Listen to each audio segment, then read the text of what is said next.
Bab 731 Penugasan Yanluo. Simu menenangkan pikirannya, mengangkat tangannya, dan bola cahaya kuning kebumian muncul di telapak tangannya. Detik berikutnya, cahaya kuning itu menghilang, dan bola cahaya keemasan muncul, tetapi sangat redup, sama sekali tidak sebanding dengan cahaya kuning kebumian sebelumnya.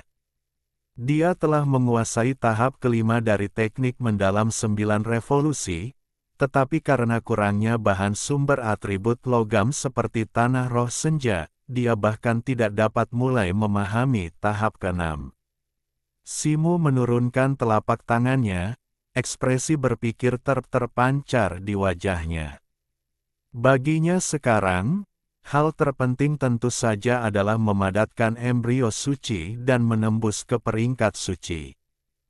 Hanya dengan cara ini dia dapat mencapai lompatan kualitatif dalam kekuatan. Namun, ini sangat sulit, bahkan dengan bantuan teknik penyerapan matahari, itu hanya dapat sedikit meningkatkan tingkat keberhasilan. Lagi pula, bahkan dengan kecerdasan luar biasa Yanluo sebagai peri bunga berharga di kehidupan sebelumnya, dia hanya berhasil setelah satu kegagalan, dia sendiri bahkan tidak punya alasan untuk meragukannya. Kecuali dia bertemu dengan keberuntungan atau kesempatan luar biasa, mengingat situasinya saat ini, dia khawatir dia mungkin tidak dapat maju bahkan setelah ratusan atau bahkan ribuan tahun. Dia menggelengkan kepalanya, tidak lagi memikirkannya, dan melompat turun. Simu keluar dari ruang rahasia dan baru saja kembali ke rumah utama ketika terdengar ketukan di pintu. Qi Feng, masuk, kata Simu, merasakan kehadiran seseorang di luar. Kedua pintu kayu berderit terbuka, dan Qi Feng, mengenakan topi bundar hitam kecil, masuk dengan susah payah. Selamat atas kemunculan Anda dari pengasingan, Tuan. Kultivasi Anda telah mencapai tingkat baru, kata Qi Feng dengan hormat, membungkuk. Tidak perlu formalitas. Anda bergegas ke sini segera setelah saya keluar dari pengasingan. Apakah ada sesuatu yang mendesak? Tanya Simu sambil tersenyum. Sebelum Anda mengasingkan diri, Tuan, Anda memerintahkan saya untuk memantau dengan cermat situasi di wilayah Bintang Miang. Memang, beberapa masalah telah muncul, itulah sebabnya saya bergegas untuk melapor kepada Anda, kata Qi Feng. Bicaralah, pinta Simu. Alisnya sedikit mengerut. Sebelumnya, ketiga negeri suci itu berselisih, dan permusuhan mereka semakin dalam.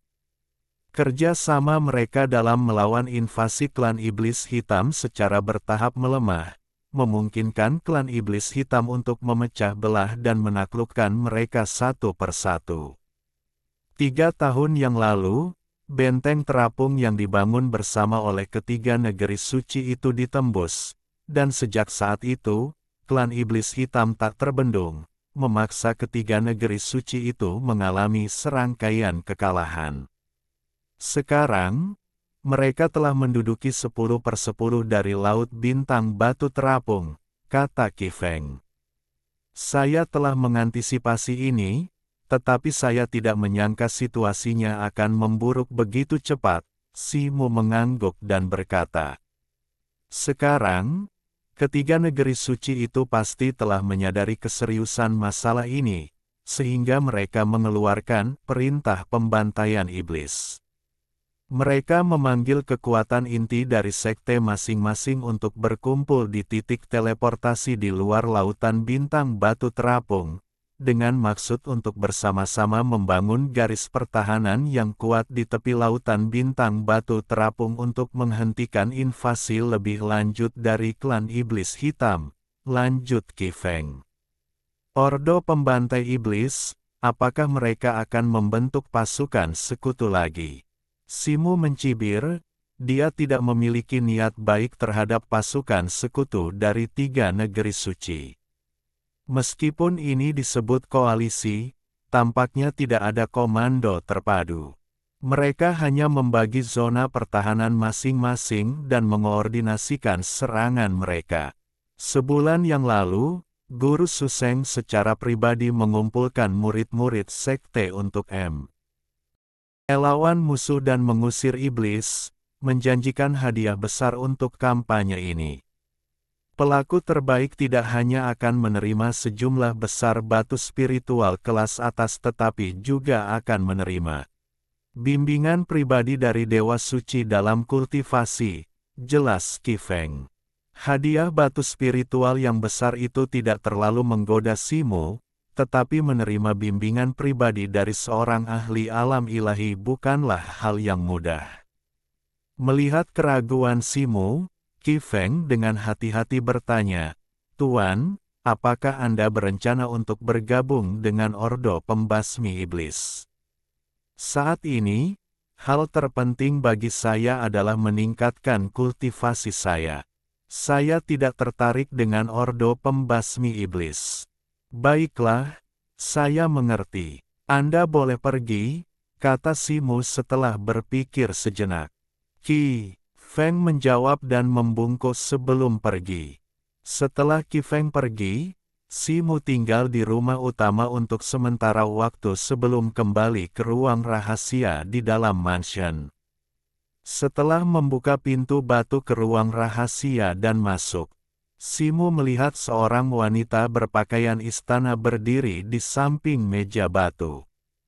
Rambutnya yang panjang dan hitam pekat diikat tinggi, untaian kuncir kuda hitam menjuntai hingga pinggangnya, sangat melengkapi sosoknya yang cantik dan gaun istana yang pas di tubuhnya.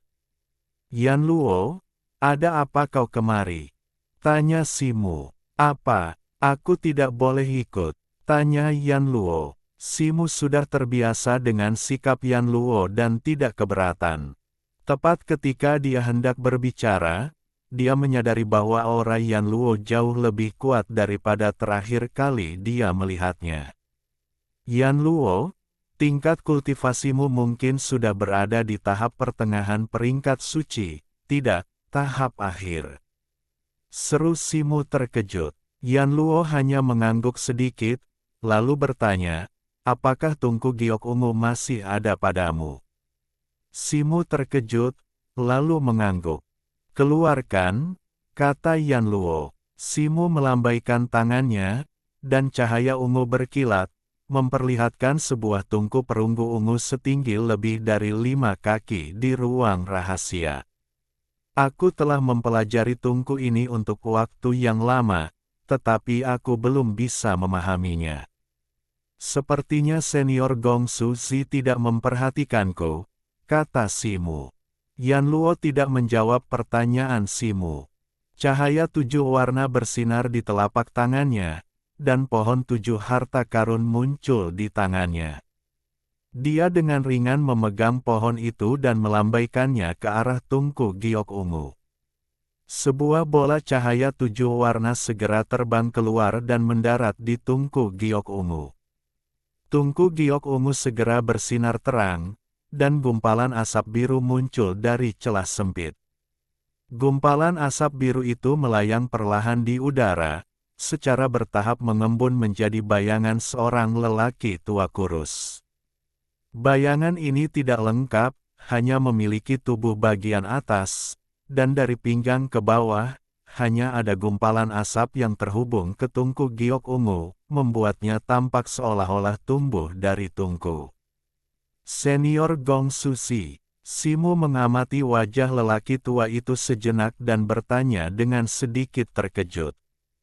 Bayangan itu sepertinya tidak mendengarnya sama sekali, diam-diam melantunkan sesuatu.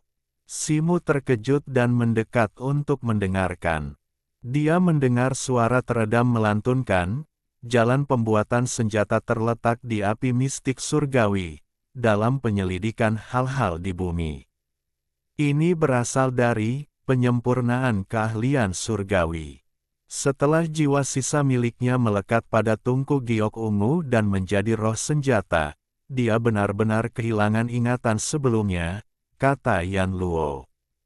Meskipun dia telah kehilangan semua ingatannya, dia masih belum melupakan cara membuat senjata, gumam Simu, merasakan rasa hormat yang besar kepada senior yang baru saja dia temui. Panggil armor emas pengunci naga sejati, kata Yan Luo. Simu agak terkejut, tetapi dengan sebuah pikiran, cahaya keemasan bersinar terang di sekelilingnya, dan armor emas pengunci segera muncul. Gong Suzi yang sebelumnya linglung, setelah melihat armor emas pengunci naga sejati, tiba-tiba matanya yang redup bersinar terang. Tubuhnya yang berbentuk asap berputar mengelilingi Simu, berulang kali berkata, "Indah, indah." Sebelum Simu dapat berbicara, dia menghela napas dalam hati, sayang sekali, sayang sekali. Simu segera dipenuhi keraguan dan dengan cepat bertanya, apa yang begitu disesalkan? Gong Suzi menatap lekat-lekat baju zirah emas itu, seolah menjawab pertanyaan Simu, namun juga seolah berbicara pada dirinya sendiri, berkata, dengan cukup banyak batu spiritual kelas atas dan emas murni inti bintang, baju zirah emas ini setidaknya dapat ditingkatkan menjadi harta spiritual kelas rendah.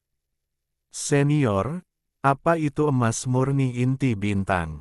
Jantung Simu berdebar kencang, dan dia segera bertanya. Kau bahkan tidak tahu emas murni inti bintang. Kau bahkan belum mempelajari kitab logam dan batu dengan benar, dan kau di sini untuk belajar cara menempa senjata. Gong Suzi mengerutkan kening mendengar ini, dan berkata agak marah. Simu merasa sedikit tak berdaya, Gong Suzi memperlakukannya seperti murid yang mencari bimbingan, jadi dia menurut saja, berkata, murid ini bodoh, tolong beri aku pencerahan. Emas murni inti bintang adalah zat paling murni di inti sebuah planet, sangat langka, dan salah satu bahan spiritual kelas atas untuk menempa berbagai artefak magis. Zat ini hanya dapat diperoleh setelah sebuah planet hancur, dan penampilannya sangat biasa, tampak seperti batu biasa, tanpa energi spiritual apapun, sehingga sulit ditemukan oleh orang biasa, jelas Gong Suzi dengan hati-hati. Mendengar ini, hati Simu tiba-tiba berdebar. Dia membalikkan tangannya, dan sebuah batu emas gelap seukuran kepala manusia segera muncul di telapak tangannya. Melihat ini, Gong Suzi tiba-tiba berdiri tegak dan langsung menyerang Simu, tubuhnya yang berbentuk asap hampir menabrak batu emas gelap itu. Setelah memeriksanya sejenak, Gong Suzi berseru gembira, emas murni inti bintang. Ini benar-benar emas murni inti bintang. Mata Simu berbinar gembira, dan dia segera bertanya, Senior, sekarang kita memiliki emas murni inti bintang, berapa banyak batu spiritual kelas atas yang kita butuhkan untuk meningkatkan baju besi emas ini menjadi artefak suci? Setidaknya 500.000 batu spiritual kelas atas, kata Gong Suzi tanpa mendongak. Mendengar ini, Simu merasa seperti disiram seember air dingin. Dia sudah menghabiskan semua tabungannya untuk menukarkan bahan-bahan untuk teknik mendalam itu. Jangankan 500.000 batu spiritual kelas atas, dia bahkan tidak bisa mendapatkan 50.000 sekarang. Selain itu, dia masih perlu menyimpan batu spiritual untuk ditukarkan dengan mantra tahap ke-9 dari teknik mendalam tersebut. Saat itu, Gong Suzi, yang masih dengan cermat mengamati emas murni inti bintang, tiba-tiba merasakan getaran di asap di sekitarnya, dan wajahnya menjadi kabur, seolah-olah dia bisa menghilang kapan saja. Apa yang terjadi? Tanya Simu buru-buru. Tidak apa-apa. Sekarang dia telah menyatu dengan tungku giok ungu ini, jiwa sisa miliknya tidak dapat meninggalkan tungku terlalu lama. Mari kita tunggu sampai kau mengumpulkan bahan-bahannya. Dengan itu, Yan Luo melambaikan pohon 7 harta karun di tangannya, dan Gong Suzi berubah menjadi asap hijau, berputar kembali ke tungku giok ungu.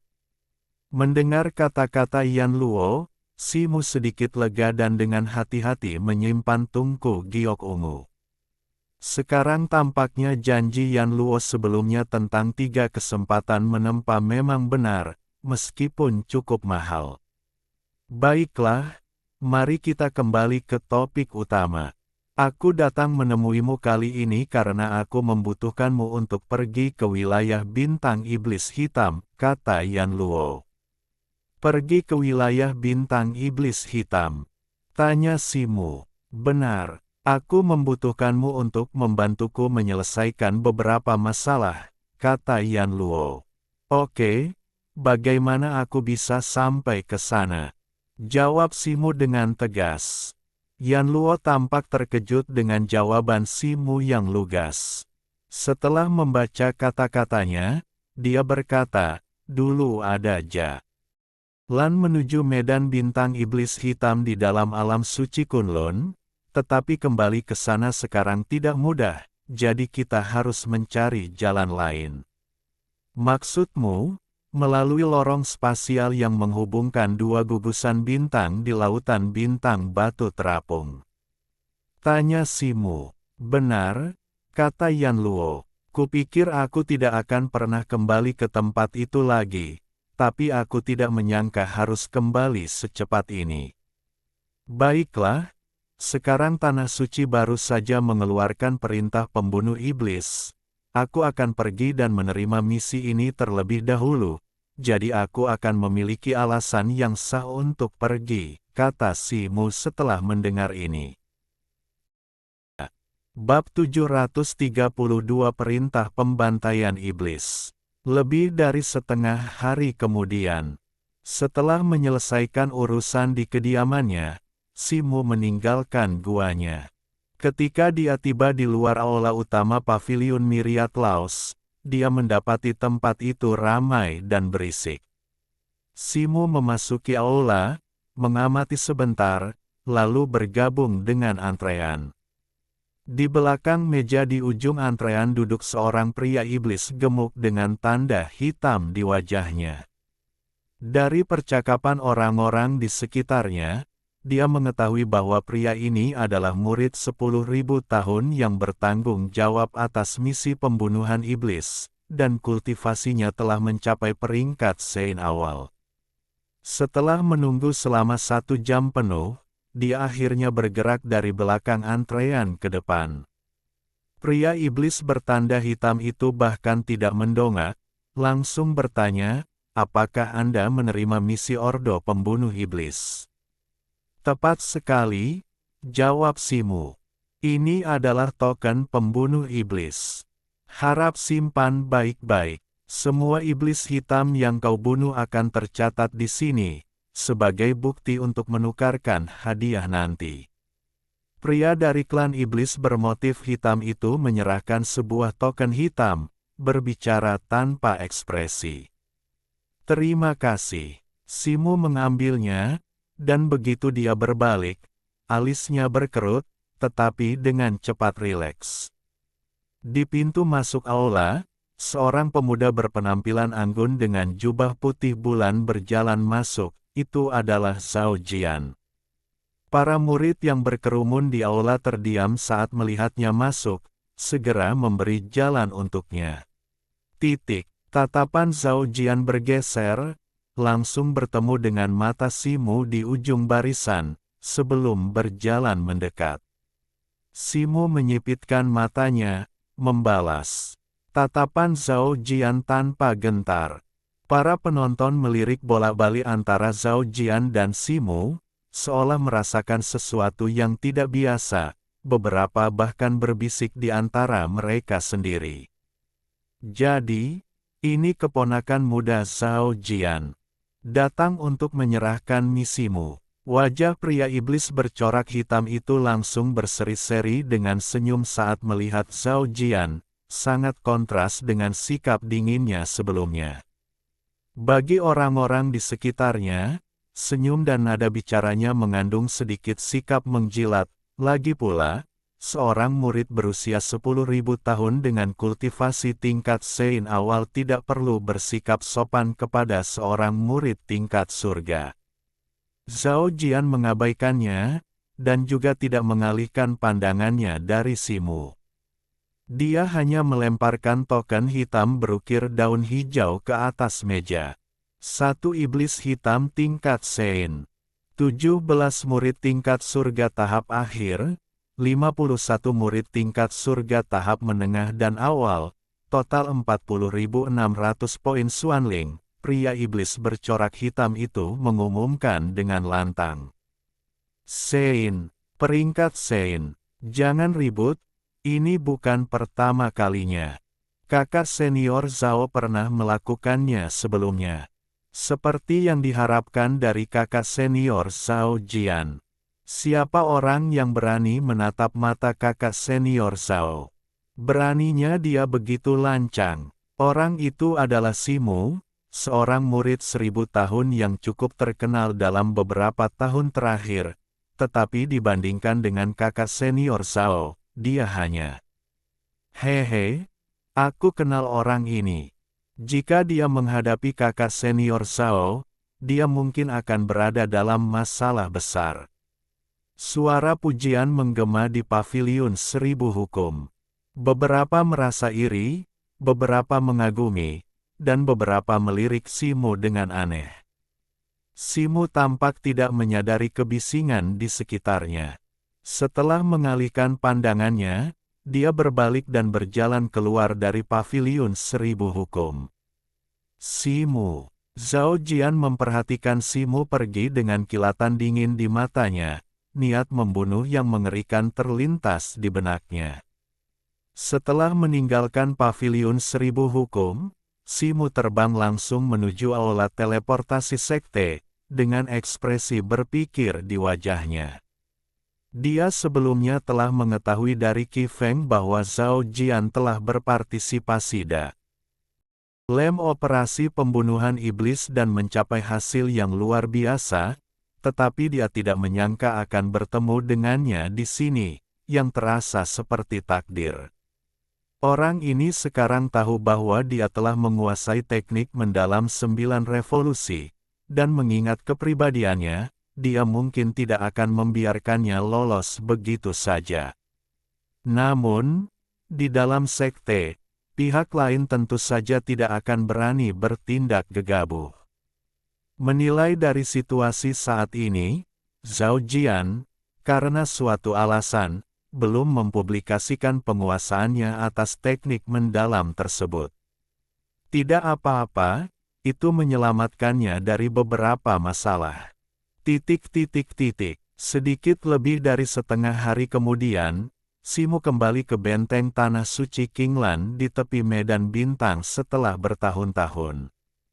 Melihat lingkungan yang agak familiar namun asing, Simu merasakan sedikit emosi. Berdiri di luar aula teleportasi, dia mengamati seluruh benteng dan menemukan bahwa keadaannya saat ini benar-benar berbeda dari saat dia pergi. Di sekitar benteng, benteng pertahanan yang kokoh dihubungkan oleh dinding abu-abu setinggi lebih dari 3 sang, menyelimuti seluruh benteng. Di dalam dinding dan benteng yang tinggi, tersebar di seluruh area terdapat banyak aula merah terang. Simu menatap ke kejauhan dan melihat, di pelabuhan di luar benteng pertahanan, berjejer 12 kapal perang emas raksasa dan kapal perang bulan perak yang pernah dinaikinya. Setelah beberapa saat, ia mengalihkan pandangannya dan, bersama murid-murid lainnya, menuju aula urusan umum untuk melapor. Namun, di tengah jalan, ia merasakan gelombang energi spiritual tiba-tiba yang berasal dari token pembunuh iblisnya. Simu membalik pergelangan tangannya, mengeluarkan token hitam itu, yang berkilauan, memperlihatkan sederetan karakter emas kecil. Semua murid, segera berkumpul di aula pembunuh iblis.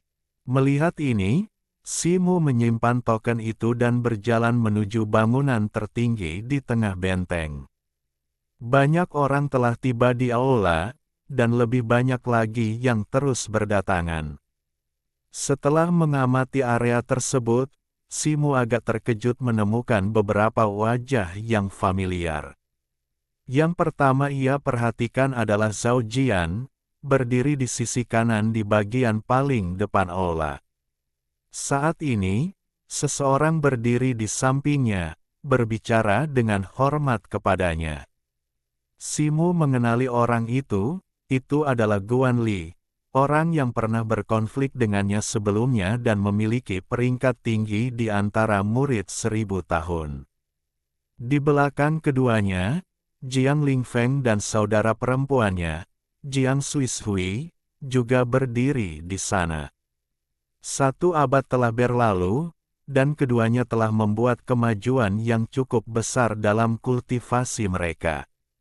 Jiang Lingfeng sekarang berada di puncak tahap pertengahan peringkat surgawi, sementara Jiang Suishui telah berhasil maju ke tahap awal peringkat surgawi. Ketika Simu melihat Jiang Lingfeng, yang terakhir sepertinya merasakannya dan berbalik, awalnya terkejut, tetapi kemudian tatapan kompleks terlintas di matanya. Tatapan Simu tidak lama tertuju padanya, lalu bergeser ke kiri. Di bagian belakang aula utama di sebelah kiri, Simu melihat Qing Changtian dan Qin Nizi juga hadir, saat ini sedang berbincang-bincang. Simu agak mengenal Qing Changtian, jadi dia berjalan menghampiri mereka. Bahkan sebelum dia mendekat, Qing Changtian melihatnya dan segera menyapanya dengan senyuman, "Jadi ini kakak Si. Lama tidak bertemu. Apa kabar? Kudengar kakak Si, kau meninggalkan sekte kurang dari 100 tahun yang lalu, dan kultivasimu sudah mencapai tahap akhir peringkat surgawi. Awalnya aku tidak percaya, tetapi melihatmu hari ini, aku benar-benar iri," kata Cinizi sambil tertawa terbahak-bahak. "Hehe, sudah lama sekali, kalian berdua. Sepertinya kalian menerima misi ini sejak lama," kata Simu sambil tersenyum dan melambaikan tangannya. "Benar, sejak perintah pembunuh iblis dikeluarkan, kami berdua datang ke sini bersama. Kakak Si, sepertinya kau baru saja tiba di sini. Dengan kultivasimu saat ini, setidaknya kau bisa menjadi pemimpin tim," kata Qing Changtian sambil tersenyum. Tepat ketika Simu hendak menjawab, teriakan pelan tiba-tiba terdengar dari depan aula. "Diam!" Aula langsung menjadi sunyi. Di depan aula, seorang pria tua berjubah emas berhiaskan motif naga muncul. Ia tinggi dan ramping, dengan wajah tirus, rambut dan janggut putih, serta aura yang dalam dan seperti samudera, namun kehadirannya yang mengesankan terasa seberat gunung. "Siapakah orang ini?" Simu diam-diam mengirimkan suaranya kepada Qing Changtian dan bertanya. "Saudara Si, kau tidak mengenalinya. Orang ini bernama Guan Sanhai, salah satu dari 8 pelindung tanah suci tingkat Sein," jawab Qing Changtian. Simu mengangguk sedikit setelah mendengar ini. "Kalian semua yang hadir yang menanggapi perintah pembasmi iblis dari Tuan Suci adalah murid-murid paling terkemuka dari tanah suci Qinglanku. Klan iblis hitam sekarang kuat dan telah lama menginginkan wilayah bintang Miangku, dan baru-baru ini mereka semakin merajalela. Kalian harus bekerja sama dengan tulus untuk mengusir iblis hitam ini dari wilayah bintang," kata Guan Sanhai dengan lantang. "Baik," semua yang hadir menjawab serempak. Saat Guan Sanhai berbicara, tatapannya perlahan menyapu semua orang di aula. Ketika tatapan Guan Sanhai menyapu wajahnya, Simu tiba-tiba merasakan sensasi aneh, seolah-olah Guan Sanhai sepertinya mengenalnya. Hari ini, Sekelompok murid lain dari Tanah Suci menanggapi panggilan dan datang ke sini. Selanjutnya, saya akan mengatur para murid baru. Di mana Chen Gengshi? Lanjut Guan Sanhai. Murid ada di sini. Seorang pria iblis berwajah seperti hantu biru menjawab, melangkah keluar dari barisan ke depan. Kau akan menggantikan Fu Jun, yang meninggal beberapa hari yang lalu, dan memimpin pasukan Dingwu untuk melanjutkan misi patroli garis depan, perintah Guan Sanhai. Petik 2. Murid patuh. Pria berwajah biru itu segera menjawab. Di mana Zhu Hongwen? Di mana Simu? Setelah beberapa saat, Guan Sanhai berteriak. Simu berjalan ke depan aula, membungkuk kepada Guan Sanhai, dan berkata, murid ada di sini. Sebagai murid alam surgawi tingkat lanjut, kau seharusnya memimpin tim secara mandiri, tetapi sekarang posisi kapten tim sudah penuh, dan mengingat kau baru di tempat ini dan belum terbiasa dengan situasinya, aku akan sementara menugaskanmu ke pasukan elit Zhao Jian dan mematuhi perintahnya, kata Guan Sanhai, melirik Simu. Pelindung Guan, mohon maafkan saya karena tidak dapat memenuhi kesepakatan tersebut, jawab Simu dengan tenang. Mendengar ini, semua orang menjadi gempar. Apa yang kau katakan? Wajah Guan Sanhai berubah dingin, dan dia bertanya dengan suara dingin. Pada saat yang sama, auranya tiba-tiba menguat, menekan Simu. Simu segera merasa seolah-olah gunung dengan beban yang sangat berat runtuh menimpanya, tubuhnya gemetar. Namun, dia segera mulai diam-diam mengalirkan energi mendalamnya untuk melawan, sambil dengan tenang berkata, murid ini telah bertarung melawan klan iblis hitam di Laut Bintang Batu Terapung selama lebih dari 10 tahun. Saya sangat mengenal Laut Bintang Batu Terapung dan klan iblis hitam. Saya bukan orang baru di tempat ini dan sepenuhnya mampu bertindak secara mandiri. Wajah Guan Sanhai pucat pasi, tatapannya dingin tertuju pada Simu, yang sama sekali tidak menunjukkan rasa takut, membalas tatapannya. Dengan tenang, keduanya terkunci dalam kebuntuan, dan suasana di aula tiba-tiba menjadi agak berat. Semua orang memandang Simu dengan tidak percaya. Lagi pula, meskipun kultivasi Simu tidak lemah, perbedaan antara alam surgawi dan alam suci bagaikan jurang yang tak teratasi. Seharusnya diketahui bahwa tidak semua orang bisa melewati alam utama untuk mengalahkan lawan seperti Zhao Jian. Saat itu, Guan Sanhai tiba-tiba menarik auranya dan berkata dingin, karena kau tidak mau bergabung dengan tim lain, aku tidak akan memaksamu. Mulai sekarang, kau akan bertindak sendiri dan tidak boleh mengganggu tindakan tim manapun. Petik 2. Saudara Si, kudengar kau pernah berkonflik dengan seorang murid berusia 1000 tahun bernama Guan Li di Tanah Suci, kan? Guan Sanhai ini sepertinya leluhur Guan Li.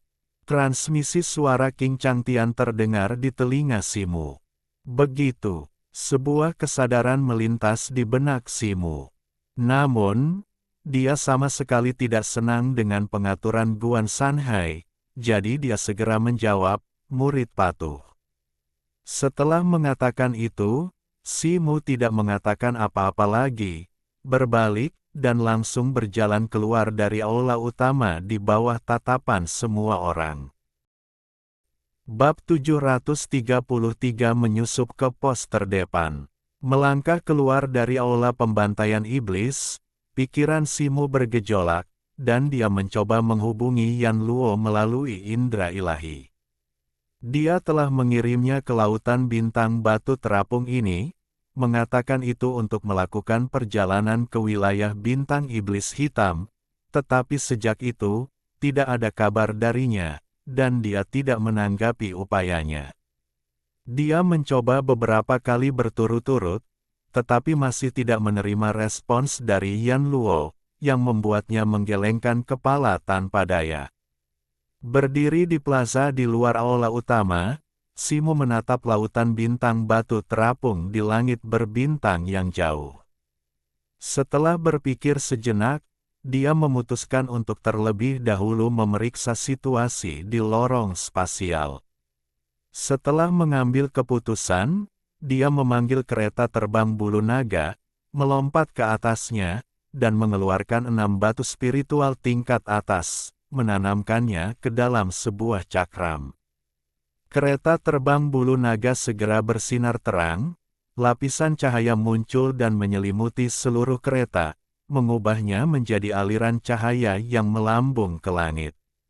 Di tepi lautan bintang batu terapung, pecahan meteorit besar berserakan di langit, di atasnya berdiri pilar batu hitam yang diukir dengan rune.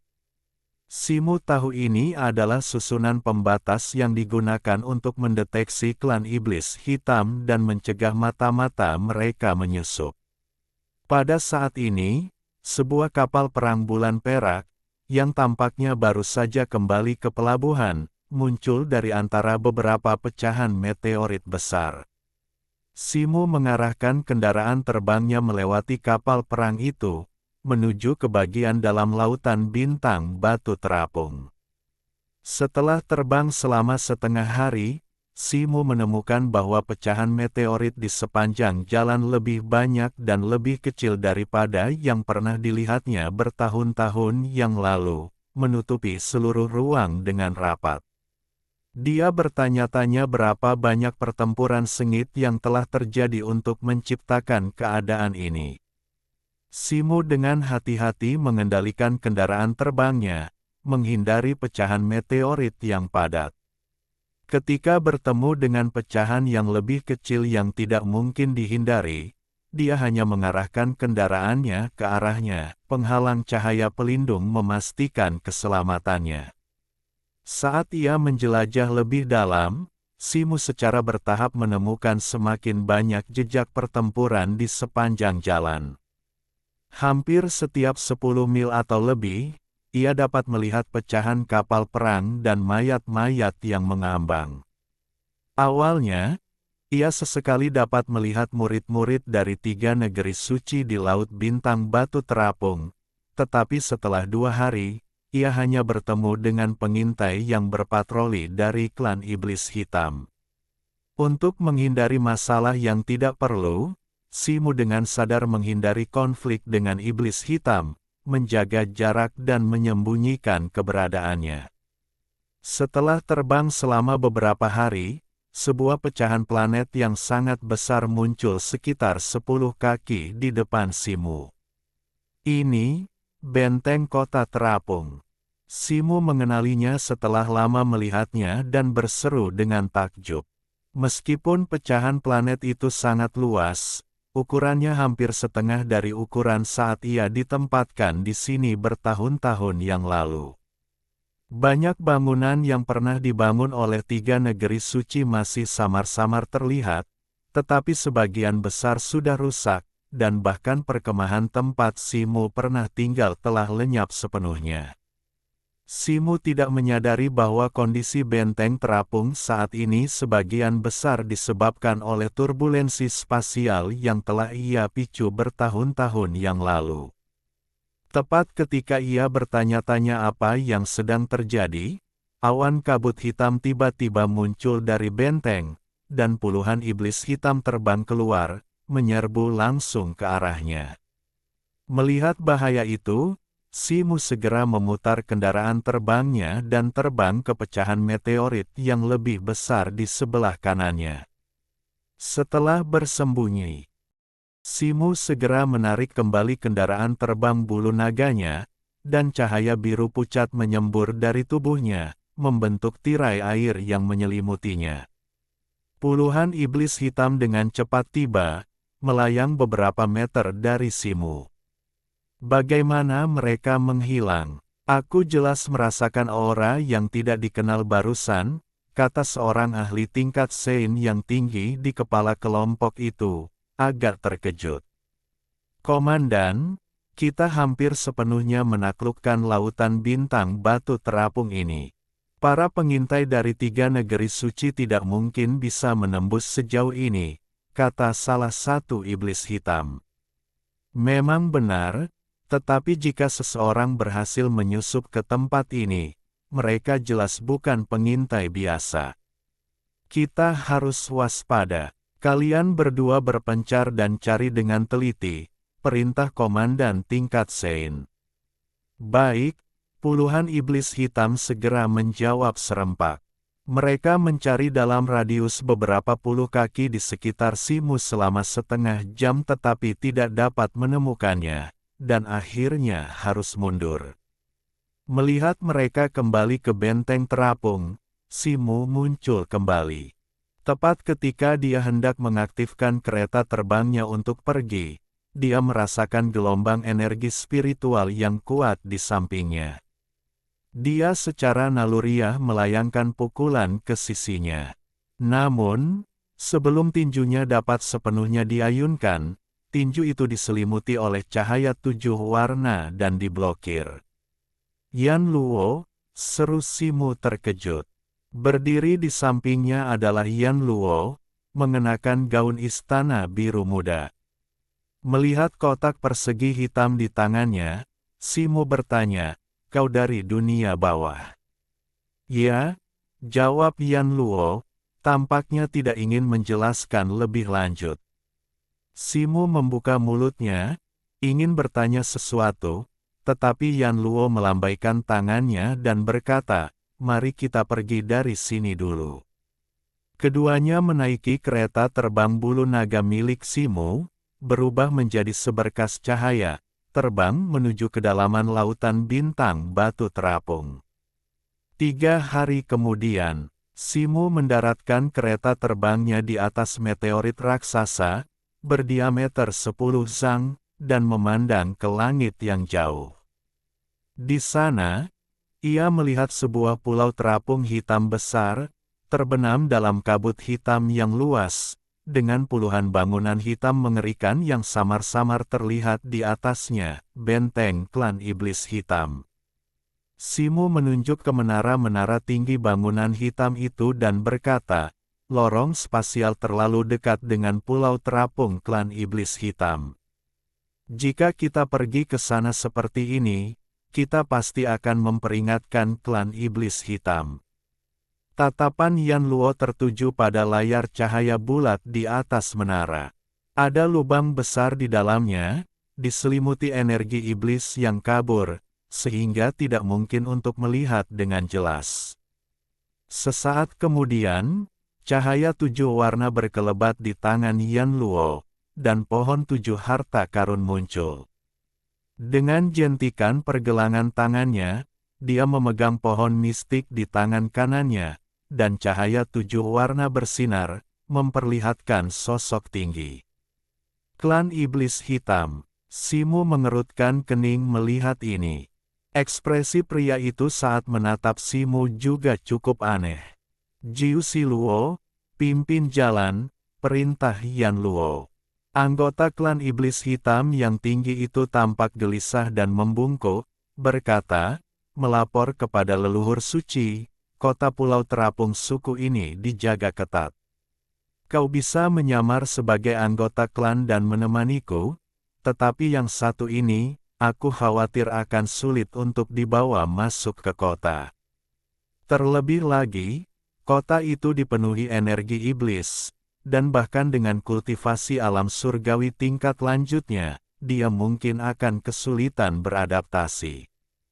Mendengar ini, Yan Luo menyilangkan tangannya dan mengucapkan beberapa segel tangan yang mendalam. Cahaya gelap terbang dari telapak tangannya dan mendarat di dada Simu. Simu merasakan sensasi terbakar di dadanya, dan ketika dia melihat dadanya lagi, dia menemukan bahwa pola spiritual hitam telah muncul di sana. Setelah berkedip beberapa kali, rune spiritual hitam itu tiba-tiba memancarkan sejumlah besar kabut iblis. menyelimuti Simu sepenuhnya. Aura Simu langsung berubah, dan dia tidak lagi terlihat seperti manusia. Pada saat yang sama, pola roh teratai hitam di dahi Yan Luo berkilat dengan cahaya gelap, dan aliran energi iblis melonjak darinya, menyelimuti Yan Luo sepenuhnya. Setelah energi iblis menghilang, kulit Yan Luo yang semula cerah berubah beberapa tingkat lebih gelap, dan gaun istana birunya digantikan oleh baju zirah bersisik hitam. Seluruh auranya berubah total, bahkan Simu pun tidak dapat mengenalinya. Jiu Siluo juga terkejut. Transformasinya hanya berlangsung selama 1 jam. Kita tidak boleh menunda. Pimpin jalan, kata Yan Luo. Baik, Tuan, jawab Jiu Siluo dengan hormat. Ketiganya menaiki piring terbang bundar Jiu Siluo, melayang ke udara dan langsung menuju kota pulau terapung klan iblis hitam. Piring terbang itu menukik ke dalam gelombang energi iblis dan mendarat di sebuah plaza. Simu turun dari piring terbang dan melihat sekeliling. Dia menemukan bahwa kota pulau terapung ini mirip dengan benteng terapung, tampak seperti puncak gunung setinggi 100 kaki. Bangunan-bangunan berbentuk aneh tersebar padat di seluruh kota pulau terapung. Jiu Siluo menunjuk ke sebuah menara tinggi di puncak gunung dan berkata, pintu masuk ke lorong spasial ada di menara itu. Ayo pergi, kata Yan Luo dengan tenang. Jiu Siluo berbalik dan berjalan di sepanjang jalan batu hitam sempit selebar 3 zang di luar plaza, menuju puncak gunung. Simu dan Yan Luo mengikutinya dari dekat.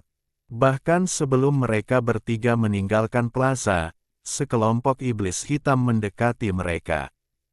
Pemimpinnya agak gemuk dan tampak cukup muda. Begitu dia melangkah maju, dia berseru dengan gembira, "Hei, bukankah ini kakak Jiu Siluo?" Melihat orang ini, wajah Jiu Siluo juga berseri-seri karena gembira, dan dia segera menjawab, "Oh, Ayin Luo, ini aku kembali." Pemuda iblis hitam bernama Ayin Luo segera bergegas maju dan memeluk Jiu Siluo erat-erat, berkata dengan gembira, "Dulu, kau pergi ke istana Kunlun dan tidak pernah kembali. Kami semua mengira kau, hehe, memang ada beberapa kecelakaan saat itu. Tapi aku sudah kembali sekarang, kan?" Jiu Siluo tidak menjelaskan apapun, dia hanya mengatakan ini. Tatapan Enro sejenak menyapu Simu dan pria lainnya, sedikit keraguan terpancar di wajahnya. Dia bertanya, "Kakak Jiu Siluo, siapakah mereka berdua?" "Mereka adalah bawahan saya. Setelah kami pergi ke istana Kunlun, hanya mereka berdua yang kembali bersama saya," Jiu Siluo menjelaskan dengan tenang. "Hah, apa sebenarnya yang terjadi saat itu?" Enro, tanpa curiga, menghela napas panjang dan bertanya. "Ini tidak bisa dijelaskan hanya dengan beberapa kata. Mari kita bicarakan nanti," kata Jiu Siluo. "Ngomong-ngomong, kau baru saja kembali. Kau belum bertemu Raja Iblis, kan?"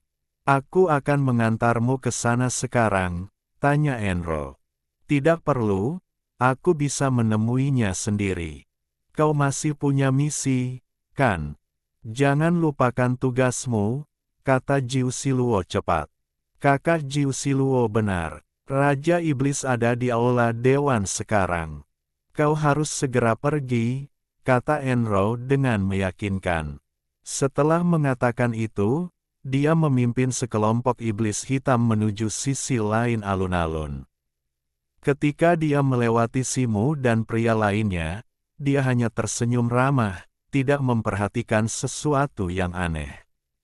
Begitu orang-orang itu pergi, Jiu Siluo segera memimpin Yan Luo dan Simu ke jalan gunung batu hitam, menuju ke atas. Di sepanjang jalan, mereka bertemu banyak iblis hitam yang mengajukan pertanyaan kepada mereka, tetapi Jiu Siluo menangkis semuanya. Simo menemukan bahwa Jiu Siluo tidak hanya memiliki tingkat kultivasi di puncak alam surgawi, tetapi juga memegang posisi yang relatif tinggi di antara iblis hitam ini, tampaknya sebagai murid pribadi seorang Raja Iblis. Bab 734 Penyebab Invasi. 1/4 jam kemudian, Simo dan Yan Luo, dipimpin oleh Jiu Siluo, tiba di menara sihir hitam yang menjulang tinggi, lebih dari 10 zang, di puncak gunung dan berhenti. Di pintu masuk menara, dua makhluk sihir hitam dengan tubuh rusa berkepala singa dan bersayap sedang berjongkok. Melihat mereka bertiga, salah satu dari mereka segera bangkit, melengkungkan punggungnya dan memperlihatkan giginya, menggeram ke arah mereka. Yan Luo, melihat ini, menghilangkan kabut hitam di sekitarnya, kembali mengenakan pakaian istananya.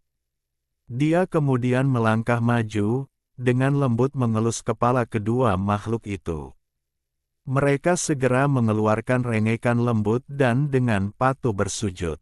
Yan Luo menepuk kepala makhluk itu 2 kali, berdiri tegak, dan memasuki menara sihir.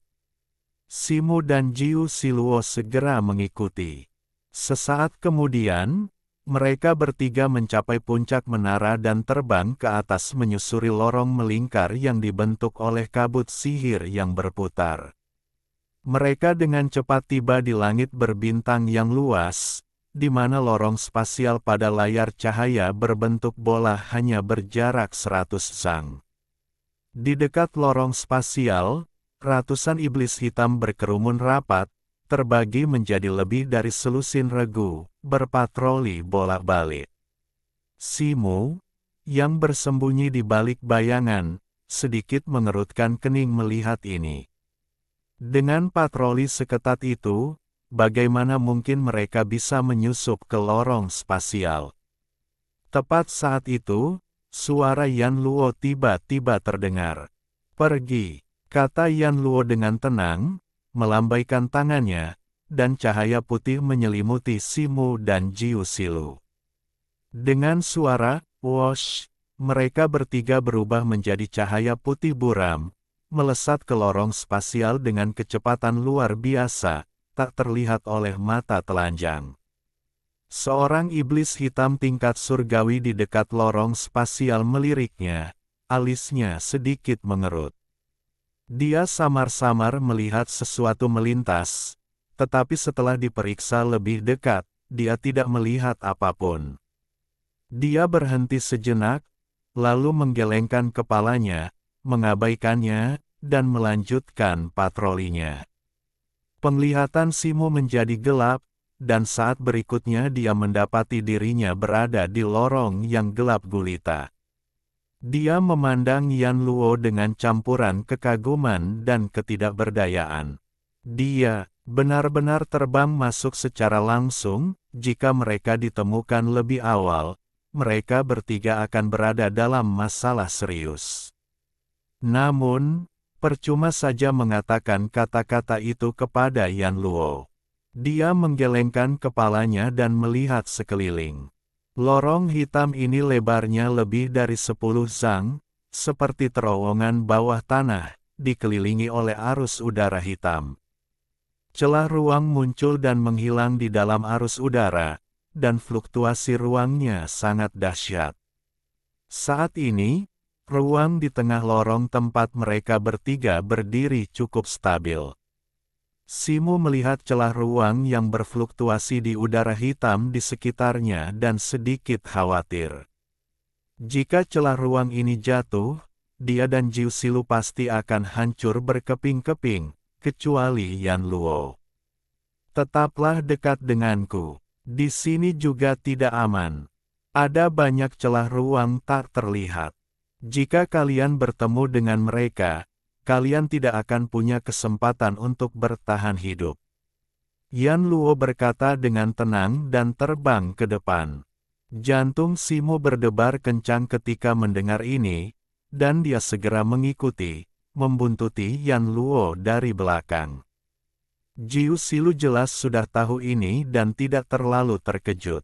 Mata Yan Luo berkilat dengan cahaya perak saat dia terbang ke kiri dan ke kanan di lorong ruang angkasa.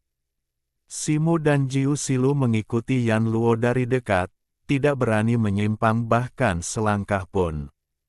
Ketiganya terbang maju selama setengah jam penuh sebelum Yan Luo tiba-tiba berhenti. Simu melihat ke depan dan ekspresinya tiba-tiba berubah. Sebuah penghalang penyegelan hitam besar menyelimuti seluruh lorong ruang angkasa di depan, menghalangi jalan mereka. Rune yang tak terhitung jumlahnya berkelap-kelip di dalam penghalang, sangat kompleks dan jelas merupakan segel yang sangat canggih, yang bahkan Simu sendiri tidak dapat menguraikannya. Bagaimana mungkin ada segel di sini? Aku belum pernah mendengarnya di klanku sebelumnya, kata Jiu Silu, ekspresinya berubah. Mungkin itu ditambahkan selama bertahun-tahun, jawab Simu. Jiu Silu mengangguk. Bisakah teknik eterikmu membimbing kami melewati segel ini? Tanya Simu kepada Yan Luo. Mata Yan Luo berkilat. Dia berjalan ke segel hitam itu, mengangkat tangannya, dan cahaya perak terang bersinar darinya saat dia menyentuhnya. Asteris. Pada saat itu, seberkas cahaya hitam besar tiba-tiba muncul dari segel, rune hitam yang tak terhitung jumlahnya muncul dari dalam, memantulkan cahaya perak Yan Luo. Siapa yang berani menyusup ke lorong spasial ini? Sebuah suara memekakkan telinga menggema, gemuruhnya menyebar keluar, menyebabkan seluruh lorong spasial bergetar hebat. Sebuah sosok berkelebat, dan dua sosok muncul di depan segel hitam. Ekspresi Simu berubah. Salah satu dari keduanya tidak lain adalah Raja Iblis Siwuyai yang telah muncul di Laut Bintang Batu Terapung hari itu, dan yang lainnya adalah seorang pemuda berjubah hitam dengan wajah tampan. Jika bukan karena energi iblis yang sangat padat yang terpancar dari tubuhnya, dia akan seperti seorang abadi. Aura yang terpancar dari pemuda berjubah hitam ini sama sekali tidak lebih lemah dari Siwuyai, jelas menunjukkan bahwa dia juga makhluk yang kuat di alam ilahi. Simu hampir mengerang sambil menghela napas, tetapi saat berikutnya matanya bersinar terang, dan cahaya keemasan bersinar dari tubuhnya saat dia bersiap untuk menyerang segera. Tunggu sebentar, Yan Luo tiba-tiba mengulurkan tangan dan menghalangi jalan Simu, tatapannya beralih ke Siwuyai dan pria lainnya. Apakah kau benar-benar leluhur suci Baohua? Siwuyai menatap Yan Luo, ekspresi kompleks muncul di matanya. Simu terkejut mendengar ini, tetapi Yan Luo tetap diam. Selama bertahun-tahun, kami telah mendengar dari 3 tanah suci di Medan Bintang Miang bahwa seseorang yang memegang pohon 7 harta karun pernah muncul di reruntuhan Kunlun, dan kami menduga itu mungkin kau. Kami tidak menyangka kau benar-benar muncul, kata seorang pemuda berjubah hitam lainnya. Siwuyai, Yunlu, sudah lama sekali, kata Yan Luo dengan tenang. Melihat ini, pikiran Simu berpacu, tetapi dia tidak mengatakan apapun, jelas, ini bukan saatnya baginya untuk berbicara. Dia segera mulai mengamati dengan tenang. Jadi, Tuan Baohua juga tahu kita sudah lama tidak bertemu.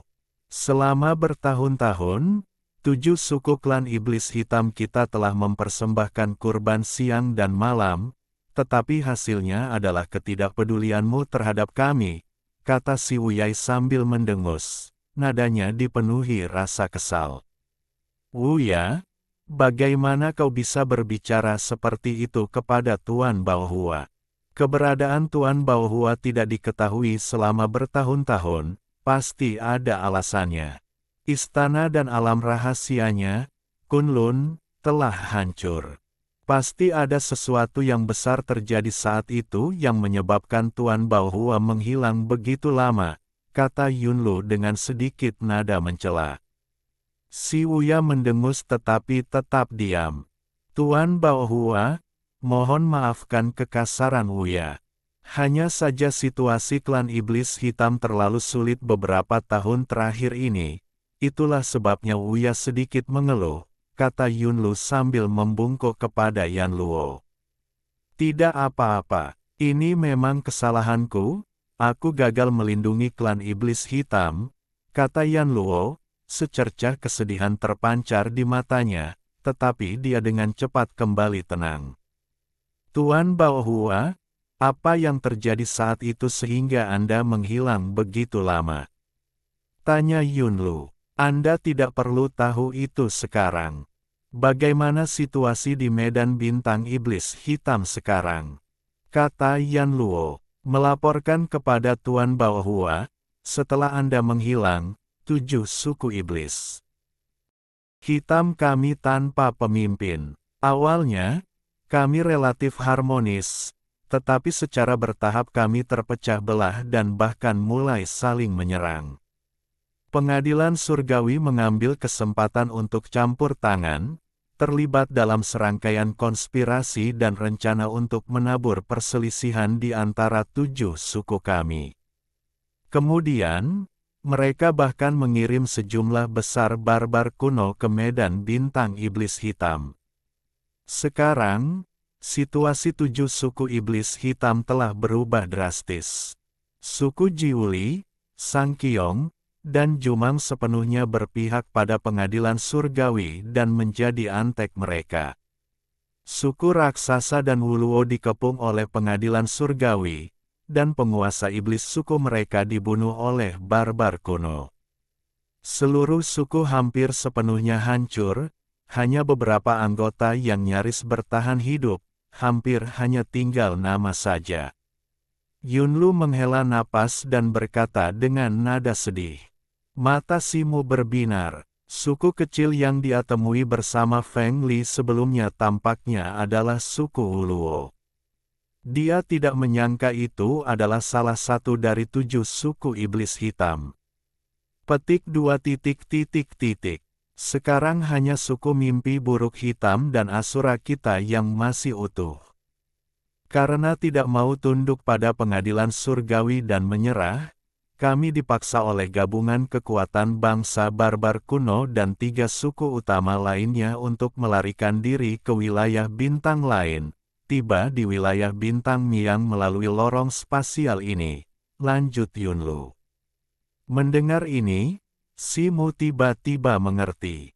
Jadi inilah alasan serangan besar-besaran klan iblis hitam yang tiba-tiba di wilayah bintang Miang.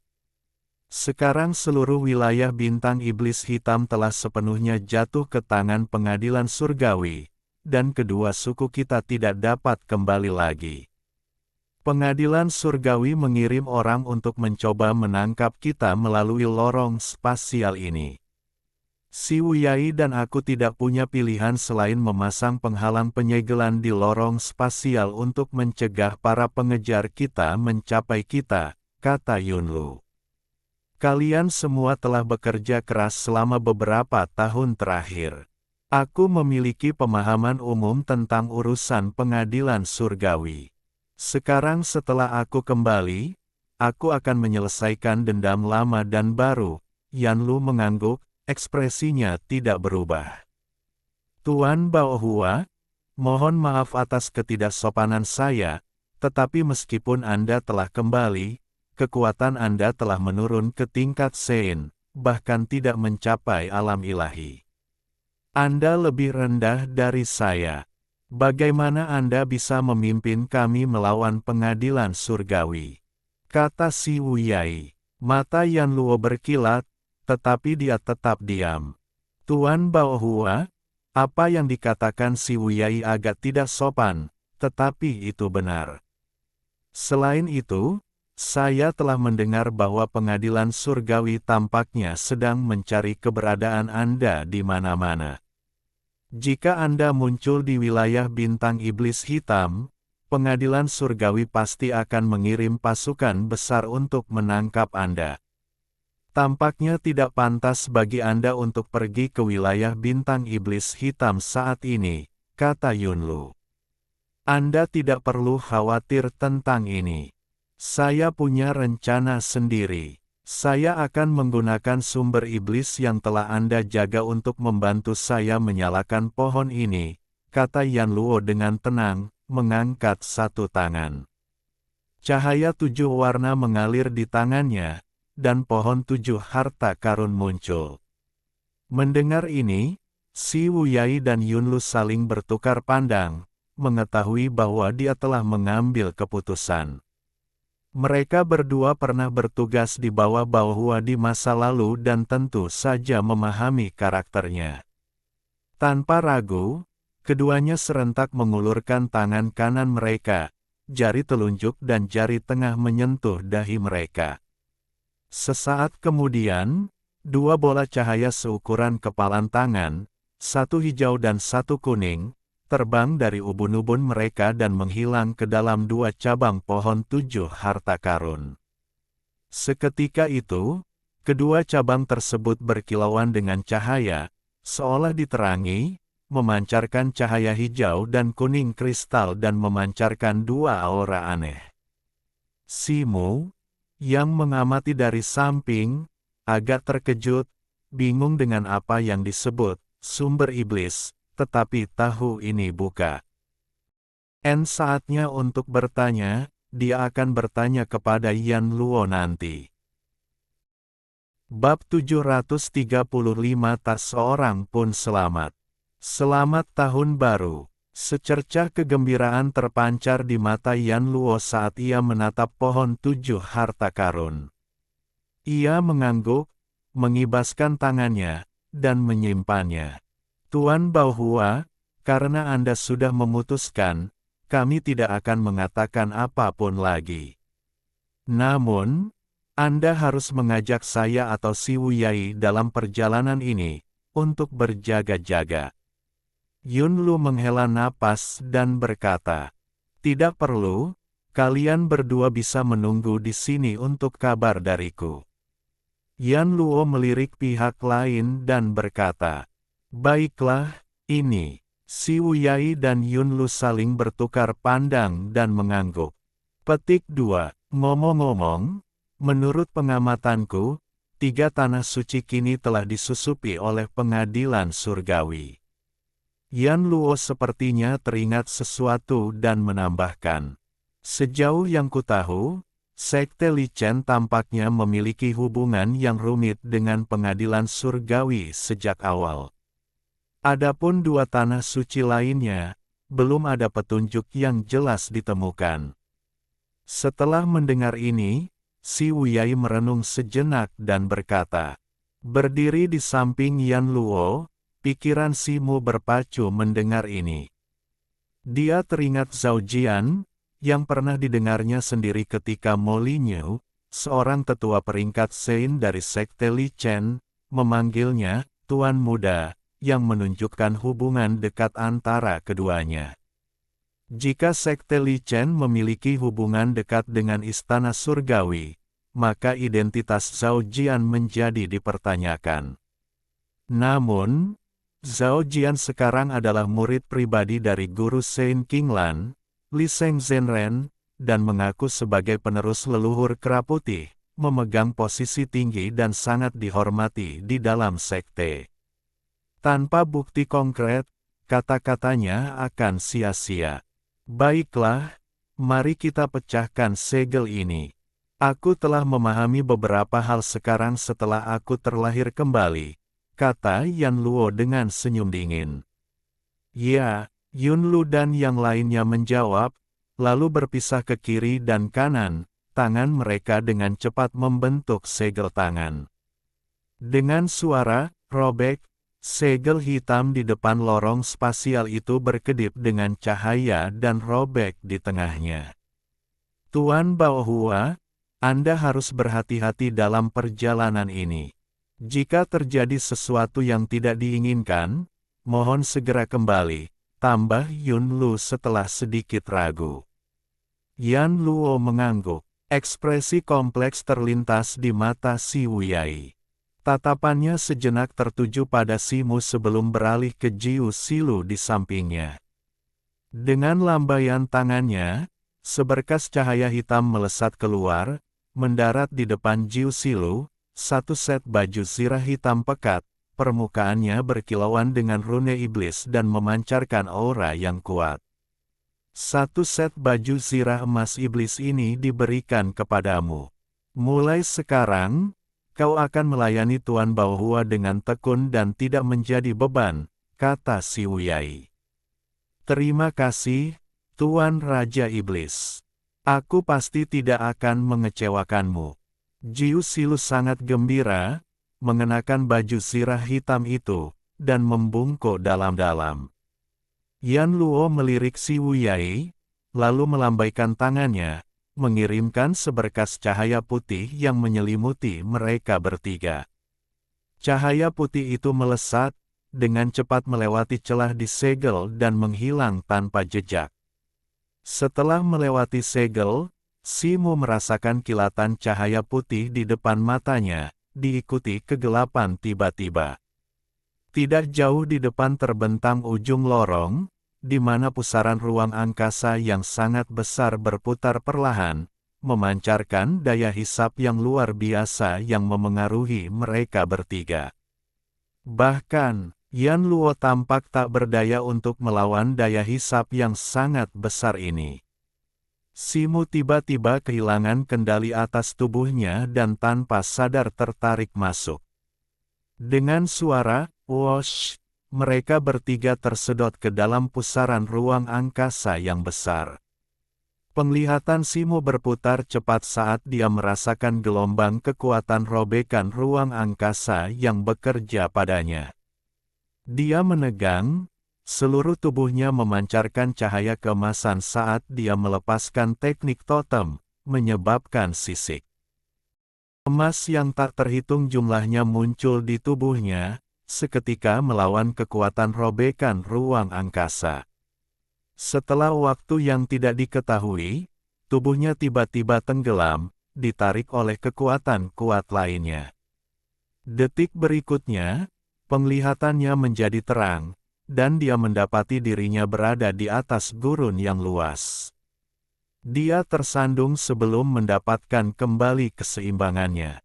Di sampingnya, Yan Luo dan Jiu Siluo juga muncul. Yan Luo sedikit terhuyung sebelum mendapatkan kembali keseimbangannya. Jiu Siluo, di sisi lain, jauh lebih berantakan, terlempar dengan keras ke gurun di bawah, dan butuh beberapa saat baginya untuk bangkit. Wajahnya memerah, dia dengan cepat membersihkan debu dari tubuhnya dan terbang kembali untuk berdiri di belakang Yan Luo. Simu mengalihkan pandangannya dan melihat sekeliling. Langit berwarna hitam pekat, dan gurun di bawah juga berwarna hitam. Dia pernah ke medan bintang iblis hitam sekali sebelumnya, jadi dia tidak terlalu terkejut dengan lingkungannya.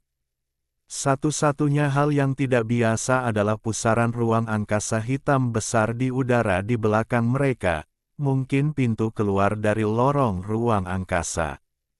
Kekuatan ruang angkasa yang berfluktuasi dengan hebat menimbulkan embusan angin, menimbulkan kekacauan di gurun dan menciptakan badai pasir. Tepat ketika Simu hendak berbicara, ekspresinya tiba-tiba berubah, dan dia berbalik untuk melihat ke satu arah. Ratusan garis hitam melesat ke arah mereka dari jauh, masing-masing memancarkan aura yang besar dan berat. Sial, itu bangsa barbar kuno, leluhur suci Baohua, haruskah kita berlindung? Ekspresi Jiu Siluo berubah saat dia menatap Yan Luo. Tidak perlu, mereka sudah menemukan kita. Yan Luo menggelengkan kepalanya, matanya berkilat dingin saat dia memperhatikan pancaran cahaya yang mendekat. Tidak lama setelah dia selesai berbicara, pancaran cahaya itu tiba dan mendarat. Memimpin kelompok itu adalah raksasa dari bangsa barbar kuno, tingginya lebih dari 10 zang, tubuh bagian atasnya ditutupi pola totem, memancarkan aura yang jelas mencapai peringkat Sein awal. Di belakangnya ada puluhan bangsa barbar kuno, semuanya berada di peringkat surgawi. Di belakang mereka ada ratusan anggota klan iblis hitam, sosok mereka jauh lebih kecil daripada bangsa barbar kuno. Siapa kalian bertiga? Bagaimana kalian sampai di sini melalui lorong spasial? Raksasa bangsa barbar kuno itu menatap ketiganya dan bertanya dengan suara berat. Yan Luo, apa yang akan kau lakukan dengan mereka? Simu melirik Yan Luo dan bertanya. Bunuh mereka semua, jangan biarkan siapapun hidup. Mata Yan Luo menyipit saat dia berkata dingin.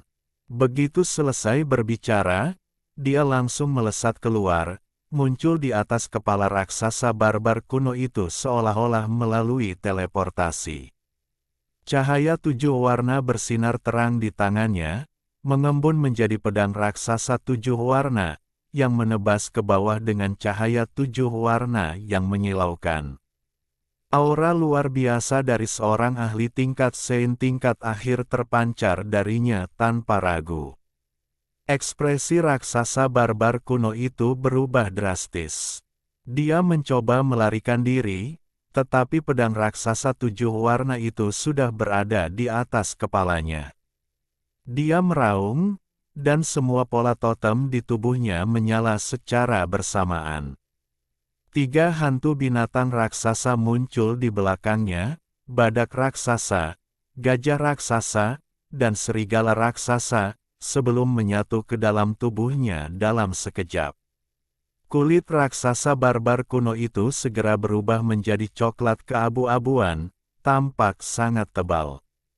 Lapisan keratin biru yang tak terhitung jumlahnya muncul di permukaannya, seolah-olah dia mengenakan baju besi biru tua. Tinju-tinjunya tumbuh cakar sepanjang beberapa kaki, hitam pekat dan tajam, seperti bilah. Dia meraung, tinjunya mengeluarkan cahaya hitam menyilaukan saat dia menghantamkannya, mengirimkan 10 pancaran sinar seperti cakar yang saling bersilangan terbang menuju pedang raksasa 7 warna. Boom! Raungan yang memek. Akan telinga meletus, dan matahari 7 warna muncul, dengan cepat membesar dan menelan Yan Luo dan raksasa barbar kuno itu. Dengan Yan Luo yang sudah beraksi, Simu dan Jiu Siluo tentu saja tidak akan tinggal diam. Keduanya segera menyerbu ke arah prajurit barbar kuno dan iblis hitam yang tersisa. Simu menggunakan teknik totem, langsung menerobos kerumunan. Para prajurit alam surgawi saat ini bukanlah tandingan baginya.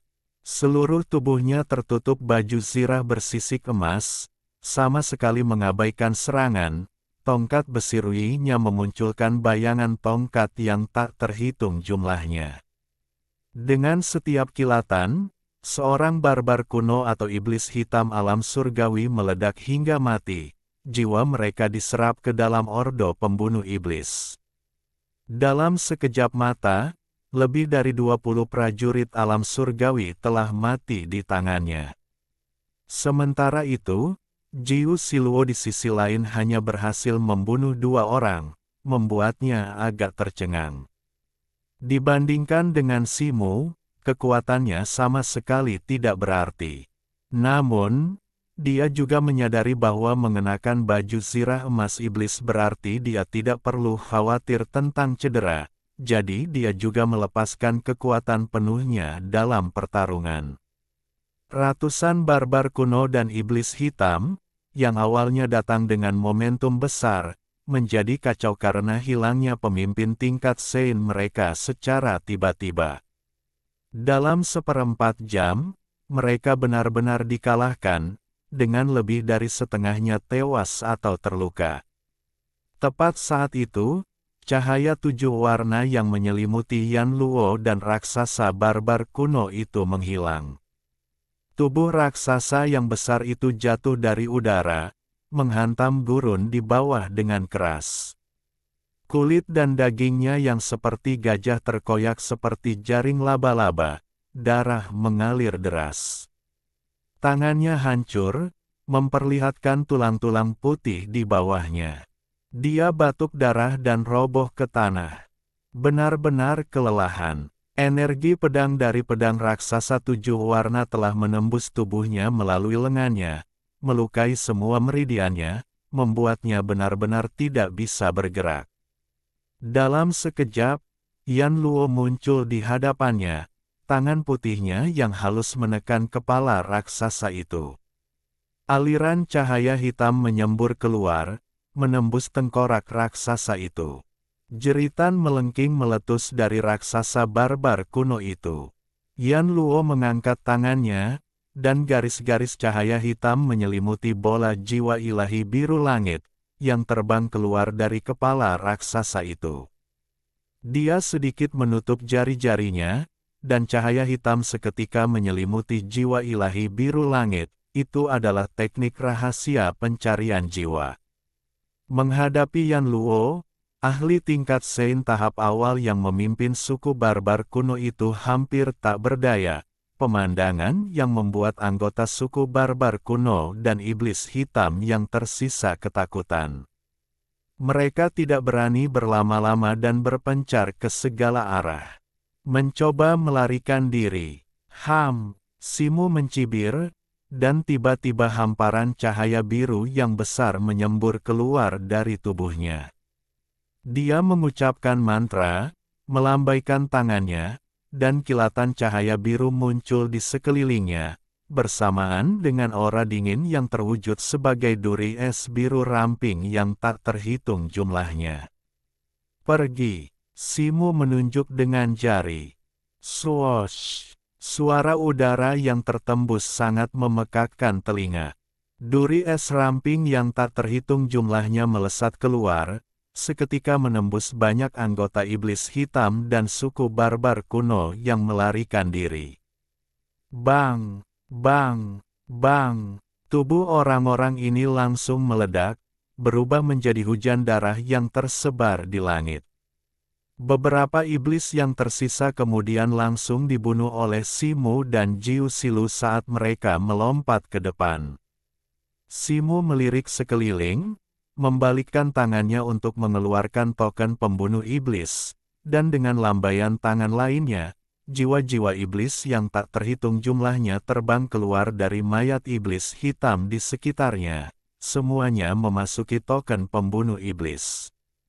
Setelah mengumpulkan begitu banyak jiwa iblis tingkat surgawi secara instan, Imu tentu saja sangat gembira. Dengan jentikan tangannya, dia menyimpan token pembunuh iblis.